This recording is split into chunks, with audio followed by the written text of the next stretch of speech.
रुमान हाशमी साहब, मैं आपसे थोड़ा से अपडेट और उसके बाद मैं चाहूंगा कि ये जो सवाल है कि आखिर वजह क्या थी, क्यों हिजबुल्लाह ने ये जंगबंदी की। सबसे पहले गजा में जंग को, हमले को क्यों नहीं रोकने के लिए कहा?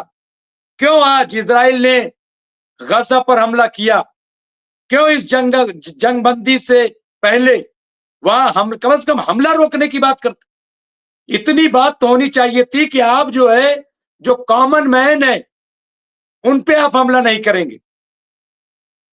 फजील हाशमी, वो रुमान हाशमी साहब।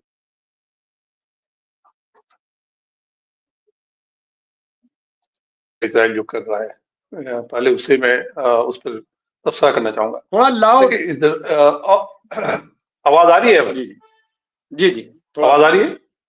जी जी जी, पहले तो उस पर तबसरा करना चाहूंगा कि गजा में जो हो रहा है, और फिर जो आपका मेन क्वेश्चन है कि हिजबुल्लाह ने सीज फायर क्यों एक्सेप्ट किया। गजा के सीज फायर गजा में नहीं हुआ, उसको छोड़ करके, गजा को छोड़ करके हिजबुल्लाह ने लेबनान में सीज फायर एक्सेप्ट किया। देखिए, अभी कैप्टन साहब ने जो बात कही, आइडियोलॉजी के तौर पे तो कैप्टन साहब ये बात सही है, माजरत के साथ। आप तो यू आर आर्मी ऑफिसर, आपने जंग की विवत्सा को आपसे बेहतर कोई नहीं जानता है, जो आर्मी मैन है उनसे बेहतर। लेकिन ये चीज भी ध्यान देने की बात है, गौर करने की बात है कि बेंजामिन नेतन्याहू एक राइट विंग लिक्विड पार्टी के लीडर है, और उनके जो एलाइज हैं वो एक्सट्रीम रेडिकल है, चाहे वो गैलेंट या आईसीसी के खुद ने क्राइम अगेंस्ट ह्यूमैनिटी का लेकर के इशू किया इंटरनेशनल कोर्ट ऑफ जस्टिस ने। लेकिन ये रेडिकल राइट विंग है, एक्सट्रीम। आज ही फिनांस मिनिस्टर का बयान आया है इजराइल के कि हम अब नॉर्दर्न गजा में आबादी को खत्म कर देंगे, जाहिर सादे, और मैक्सिमम पोर्शन ऑफ गजा को हम ऑक्युपाइड कर देंगे। ये तो शुरू से इजराइल की कोशिश है। आप देखिए, सवाल वो अटैक करते ही लगातार, ये नहीं है कि नेतन्याहू की पार्टी या उनके पहले जो पार्टी रही है वो गजा पे हमला नहीं करते रहे। गजा पे लगातार हमला होता रहा है, कंटिन्यूसली।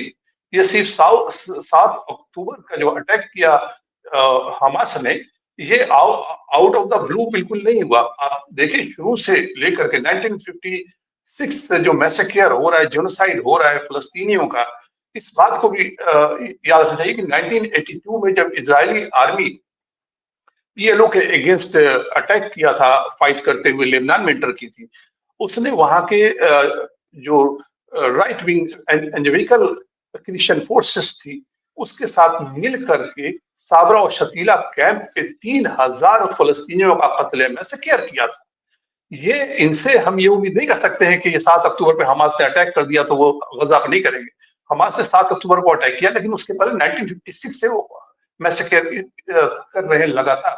और सबसे लंबा प्रीमियरशिप तो प्राइम मिनिस्टर के तौर पे सर्व तो बेंजामिन नेतन्याहू ने ही किया है। इन्हीं के अंडर में ज्यादा फलस्तीनियों का कत्लेआम होता रहा है प्रायर टू 7 अक्टूबर 2023। इसलिए इनका एजेंडा ही है कि गजा को, वेस्ट बैंक को फलस्तीनियों से खाली करके और इजराइल का परमानेंट एक हिस्सा बना लिया जाए। अगर ऐसा नहीं होता तो यूनाइटेड नेशन में बेंजामिन नेतन्याहू मैप लेकर के ये नहीं बताते कि इंडो गल्फ जो कॉरिडोर है, ट्रेड कॉरिडोर, उसमें वो नक्शा था, उस आप तो जानते ही होंगे, बहुत लोग जानते हैं, उस नक्शे में फलस्तीन कहीं नहीं था। वो एक ग्रेटर इजराइल का नक्शा वो शो कर रहे थे। ये उनका एजेंडा है, वो ऐसा करते ही उन्होंने पहले भी किया। साथ वो बात उनको बड़ा बहाना मिल गया। अभी जो रिपोर्ट आई है, करीब 1400 से ऊपर इन्होंने पूरी फैमिली खत्म कर दी है। लाइन जो खत्म किया है, पहले तो 900 समथिंग था, अब लेटेस्ट जो आंकड़ा निकल के आया है, फलस्तीनी अथॉरिटी हेल्थ मिनिस्ट्री ने जो जारी किया है, वो 1400 से ऊपर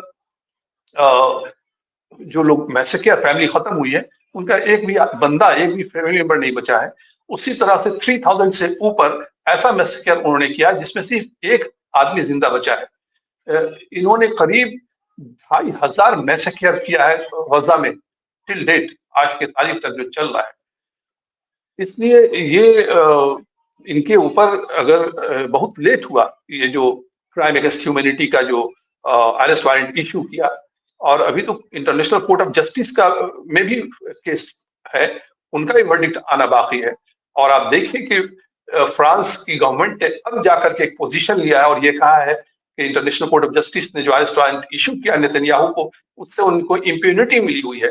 ये और खुद इंटरनेशनल ह्यूमन राइट ऑर्गेनाइजेशंस जो हैं उन्होंने इस पर कड़ा एतराज जताया है, क्योंकि जिस तरह से वैलिड करता है व्लादिमीर पुतिन के अगेंस्ट, उसी तरह से वैलिड करता है नेतन्याहू के अगेंस्ट भी। तो ये जो भी वेस्टर्न कंट्री है, हम उसका बयान का मतलब ये है कि अगर हमारे आएंगे तो हम अरेस्ट नहीं करेंगे, इस तरह का बयान दिया है। अब मामला ये उठता है कि हिजबुल्लाह ने क्यों और जो मुमताज भाई ने भी कहा कि खास करके शिया मुस्लिम्स नाराज हैं हिजबुल्लाह के सीज फायर को लेकर के, लेकिन आप देखें कि हिजबुल्लाह एक साल से करीब 14 महीना 13 महीना तो हो ही गया है, लगातार हिजबुल्लाह मोर्चा खोले हुआ था नॉर्दर्न इजराइल में, लेबनान से अटैक इसराइल के ऊपर कर रहा था, हमास के साथ एकजुटती दिखाते हुए, सॉलिडरिटी दिखाते हुए। लेकिन और हसन नसरुल्लाह का जो स्टैंड था कि सीज फायर तब होगा जब गजा में होगा, ये स्टैंड उस वक्त तक लेजिटिमेट था, उस वक्त तक हम इसको मानते जब तक इजराइल लेबनान पे अटैक नहीं किया था। इजराइल ने जब लेबनान पे अटैक कर दिया तो हिजबुल्ला एज अ फोर्स, क्योंकि लेबनान की फोर्सेस वैसी नहीं है कि वो इजराइल जैसे वेल ट्रेंड आर्मी जिसको वेल फाइनेंस्ड मॉनिटरी है और आर्म्स का जरिया है वेस्टर्न कंट्री से, अमेरिका से और ब्रिटेन से और जर्मनी जैसे दूसरे मुल्कों से, जिसको लगातार सप्लाई मिलता रहता है, और प्लस दुनिया भर के ज्यूज आकर के इजरायली फौज को सर्व करते हैं और फाइट भी करते हैं, उनसे लड़ते भी हैं। अब जब लड़ाई इजराइल बनाम लेबनान हो गया तो लेबनान के लोग मारे जा रहे थे, 35% के करीब साउदर्न लेबनान तबाह बर्बाद हो गया, करीब 3,500 से ऊपर लेबनानी नागरिक मारे गए, और जो लेबनान को और भी बर्बादी का सामना करना पड़ता अगर ये सीज फायर नहीं होता। और ये विन विन सिचुएशन न सिर्फ हिजबुल्लाह के लिए है, ये लेबनान के अवाम के लिए भी है और इजराइल के नेतन्याहू गवर्नमेंट के लिए भी है, क्योंकि नेतन्याहू गवर्नमेंट ने जो रीजन दिया है सीज फायर का, 3-4 रीजन जो दिया है, उसमें एक रीजन उसने ये दिया है कि हमें हथियार की कमी थी, गोला बारूद की कमी हो गई थी, क्योंकि इंग्लैंड ने काफी हद तक आर्म्स सप्लाई रोक दिया है। अब जो इनको और प्लस एक बयान और भी पीएमओ ऑफिस से, इजराइल के पीएमओ ऑफिस से एक बयान इशू हुआ था जिसको अमेरिकन गवर्नमेंट ने नकारा है, लेकिन नेतन्याहू के प्राइम मिनिस्टर ऑफिस ने यह बयान दिया कि अगर हमने सीज फायर इसलिए किया कि जो बाइडेन ने यह धमकी दिया था कि अगर सीज फायर नहीं करोगे तो जो भी आर्म्स सप्लाई है वो हम बंद कर देंगे, एम्बार्गो लगा देंगे, और साथ ही यूनाइटेड नेशन में वीटो आपके अगेंस्ट कोई रेजोल्यूशन आता है इजराइल के अगेंस्ट, उस रेजोल्यूशन को हम वीटो नहीं करेंगे। ये एक जो बाइडेन ने बड़ी धमकी दी थी, जिसको पीएमओ और नेतन्याहू के ऑफिस ने इस बात का खुलासा किया है, जो इजराइल के अखबारात जेरूशलम टाइम्स या हैरेट्स वगैरह पे ये खबरें आई हैं। अमेरिकन गवर्नमेंट ने इससे इनकार किया है। दूसरी बात जो अपने काबीना की मीटिंग में, कैबिनेट मिनिस्टर बैठक में नेतन्याहू ने जो दलीलें दी, वो ये दिया कि हमारे पास आर्म्स की कमी थी और फौज काफी हद तक की कमी हो गई थी, क्योंकि जो छुट्टी लेके जा रहे थे उससे बहुत सारे ज्वाइन नहीं कर रहे थे। एक वजह तो ये था कि ताजा दम लश्कर को ताजा दम तैयार करना और फिर से गोला बारूद और हथियार को जमा इकट्ठा करना, एक रीजन तो ये दिया नेतन्याहू ने।